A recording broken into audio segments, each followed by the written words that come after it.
So we got a surprise update today for Modern Warfare 2 as well as Warzone, but we're going to focus more on Modern Warfare 2, and this is a pretty significant nerf to the RPK. Kastov 762, this is the main thing I do want to talk about today, reduced damage ranges.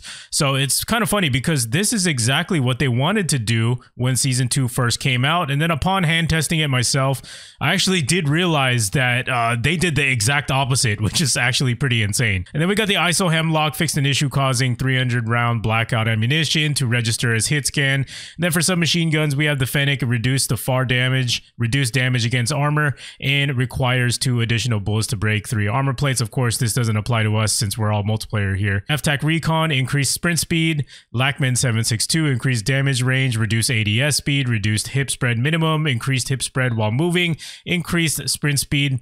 SO14 increased movement speed. TAC V reduced near damage, reduced muzzle velocity, reduced far damage range, and reduced movement speed. So it looks like a pretty good overhaul of some nerfs here. Now let's go ahead and mainly focus on the 762 because in my opinion, this was the most broken gun in Season 2. So before we begin talking about the data here, make sure to leave a like on the video and subscribe if you are learning something from my videos. I'd really appreciate it. I try to provide educational value wherever possible. But anyways, here is pre-Season 2.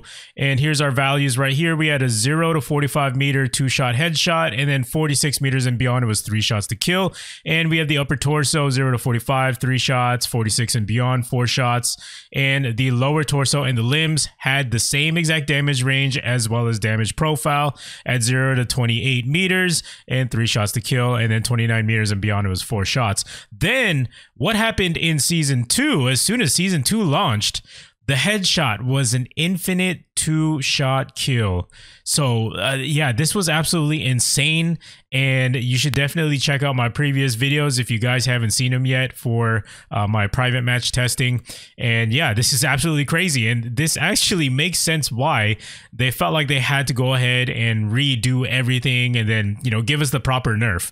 So the upper torso, besides the whole headshot craziness here, which is what made this super OP, we had an increase to our damage range. Remember, they wanted to reduce it, but they actually ended up increasing it by 10 meters from the previous season, which is kind of funny. So it was a 3-shot kill up to 55 meters, absolutely broken, obviously, and then 56 meters and beyond is a 4-shot kill. Then for the lower torso, this is where things got a little different as well. They had different damage ranges for their torso. So it was a 45 meter 3-shot kill and a 4-shot kill from 46 meters and beyond. So yeah, either way, even if you were going to, you know, aim at the torso in general, you're still guaranteed a 3-shot kill as long as you're within these ranges, which is still pretty insane.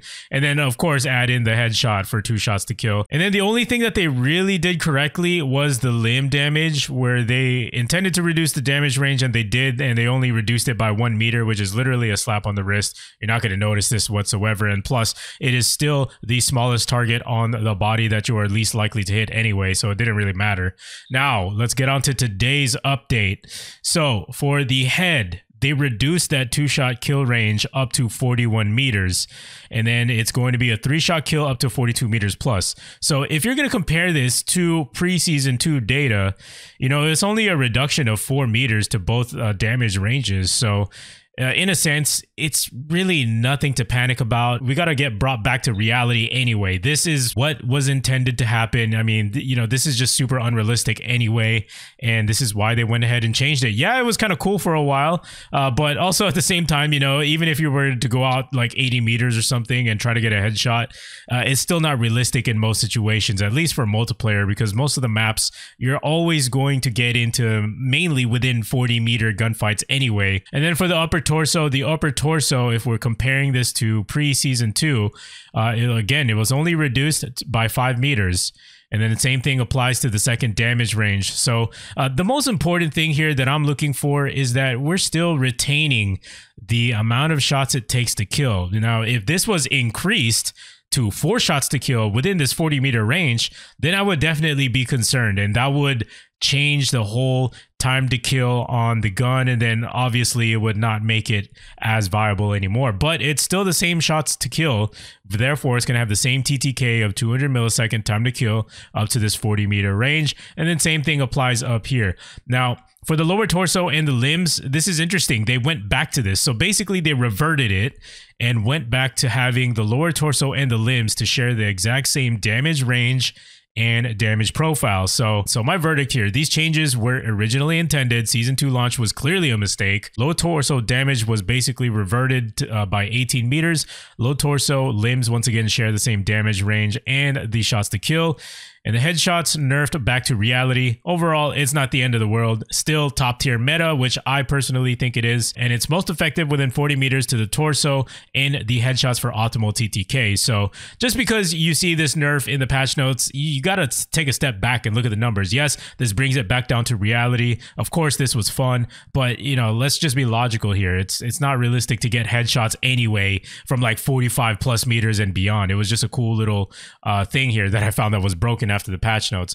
That's why you always got to test things yourself, ladies and gentlemen. All right, and one last thing I want to do just to show you guys some stats here of the Kastov 762 versus the TAC-56, which is literally the hottest thing in season 2 right now because of ranked play. And a lot of people, they love the TAC-56, and you know, it's a pretty good gun. So even if sim.gg hasn't updated these stats just yet, you know, we've already hand tested it. It's the same rules apply here. We know how many shots it takes to get kills from certain ranges, and we established that it's a headshot is a 2-shot kill up to this 40-meter range now.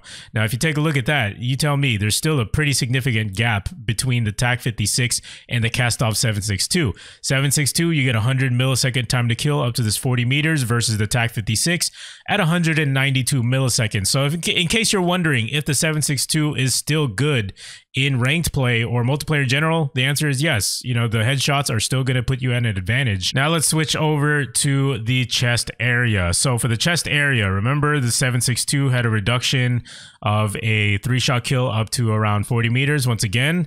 So it still has a 200 millisecond time to kill, and at these longer ranges, there is still a huge gap. 288 TAC-56 versus 200 for the 762. Now, the only place here that the TAC-56 will have a bit of an advantage, and I only say a bit, is because of that 8 millisecond difference. I mean, 8 milliseconds is barely anything. That's maybe like not even a frame difference right there. So unless you're going against an absolute, you know, pro level player in ranked play, then yes, it's all going to come down to the numbers here of the 8 millisecond difference between you versus him winning this gunfight. All right.